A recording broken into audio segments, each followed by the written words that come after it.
میں ذرا مختصر یہ بتا دوں، N11 ان کا حلقہ ہے. N11 کے اس حلقے کے مطابق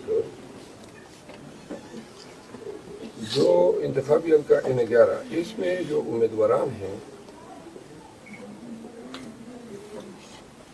اس میں امیر مقام کا ووٹ جو لکھا گیا ہے وہ 59,863 لکھا گیا. یہ فارم 47 ہے.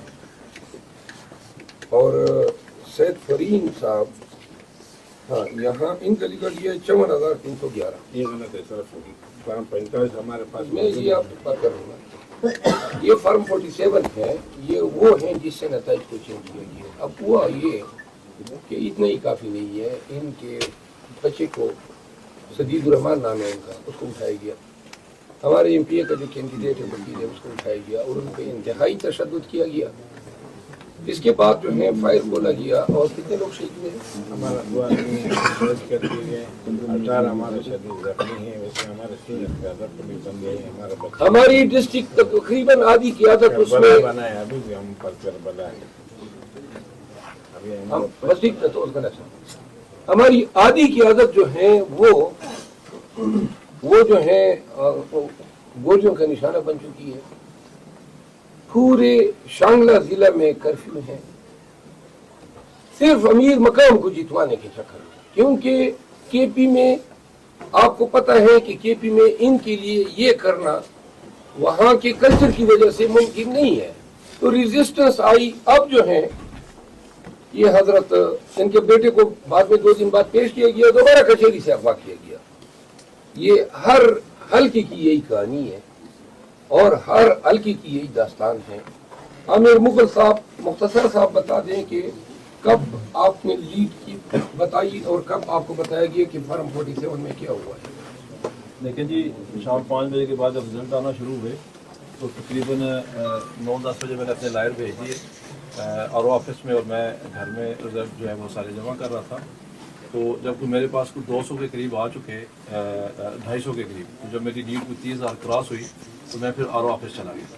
تو مجھے اندر نہیں جانے دیا گیا. تھوڑی دیر بعد جو میری لائر ہیں آمنہ علی اسلام آباد کی ایڈوکیٹ ہیں، ان کو اندر سے نکال دیا انہوں نے بائی فورس. انہوں نے کہا کہ آپ یہاں سے نکل جائیں، ہم آپ کو اندر نہیں چھوڑ سکتے. اور اس کے بعد ہم کچھ صبح 6 بجے تک وہاں کھڑے رہے ہیں اور ہمیں اندر ہی نہیں گھسنے دیا گیا. ایف سی اور پولیس، اسلام آباد پولیس نے وہاں پہ گھیرا ہوا تھا اور گاڑیاں ان کی گھوم رہی تھیں اور ایک انہوں نے خوف کی فضا پھیلائی ہوئی تھی. اور صبح 6 بجے ہم خیر واپس آ گئے. تو 10 بجے جو رزلٹ اناؤنس کیا گیا اس کے مطابق جو ہے وہ صبح تک میرے پاس سارے فارم 45 آ چکے تھے، 342 کے 342. اب ان فارم 45 کے مطابق یہ جو میں فوٹو کاپیاں پڑی ہوئی ہیں آپ سارے چیک کر سکتے ہیں. میں نے سوشل میڈیا پہ ان کی PDF بھی ڈالی ہوئی ہے، ان کی ویڈیوز بھی بنا کے ڈالی ہوئی ہے. مجھے جو ووٹ ملا ہے وہ 85,000 ملا ہے اور جو انجم وکیل کو ملا ہے وہ 41,400 ووٹ ہے. تو اس اسلامی لیڈ بنتی ہے 44,000. تو یہ میری 44,000 لیڈ کو اڑا کے اس کو دے دی گیا کوئی 81-82,000 ووٹ اور مجھے دیا گیا 44,000 ووٹ. یعنی کہ اس کو سوئچ کیا گیا رزلٹ کو. میرے رزلٹ پہ اس کا نام لکھ دیا گیا اور اس کے رزلٹ پہ میرا نام لکھ دیا گیا. یہ سر میرے ساتھ ضرور نہیں ہوا. 47 میں بھی یہی ہوا ہے. وہاں 53,000 ووٹ کی ڈکیتی ماری گئی ہے اور 48 میں 50,000 ووٹ کی وہاں پہ ڈکیتی ماری گئی ہے. تو یہ اسلام آباد کی جو عوام ہے 22-24 لاکھ عوام، ان کو بھیڑ بکریاں سمجھا گیا ہے. یہ بھیڑ بکریوں کی طرح ہے اور ان کو آپ لا کے ذبح کر رہے ہیں. تو ہم بالکل بھی ذبح نہیں ہوں گے. یہ عوام جو ہے یہ اپنا مینڈیٹ آپ سے واپس لے گی. ہم تینوں سیٹیں اسلام آباد کی جیتے ہوئے ہیں اور تینوں سیٹیں انشاءاللہ ہم آپ سے واپس لیں گے. ابھی کرنٹ اسٹیٹس یہ ہے جس طرح آپ کو شرف بھائی نے بتایا. ہم آج ECP گئے تھے تو انہوں نے جو فارم 48 جاری کرتا ہے دوبارہ کنسلٹیشن کے بعد اس سے اس کو روک دیا ہے اور انہوں نے فی الحال اس کو رزلٹ کو کنسولیڈیٹ کرنے سے روک دیا. آج ہمیں اس پہ اسٹے ملی. اچھا میں آپ کو بتاتا چلوں کہ عدالتوں میں یہ فارم 45 کی بنیاد پہ فیصلے ضرور ہوں گے اور یہ کوئی ریورس ہوگا، کوئی مہینے بعد، کوئی 2 دن بعد، کوئی 6 ماہ بعد. اصل مقصد یہ ہے کہ حکومت سازی ان ذیلی کاغذات اور نتائج کی بنیاد پہ کر دی جائے تاکہ بعد میں جو بھی سکسیسفل ڈکلیئر ہو یا ان سیٹ ہوتا جائے گا تو تب تک یہ حکومت بنا بھی چکے ہوں گے اور اپنے آپ کو مستحکم بھی کر چکے ہوں گے. ہم نے ہمارے چیئرمین صاحب نے یہ ایڈوائز کیا ہے امیدواران کو کہ آپ عدالت کریں. میری ذاتی رائے یہ تھی، پارٹی کی نہیں تھی، لیکن پارٹی میں میری یہ ذاتی رائے تھی کہ اس طریقے سے تو ہم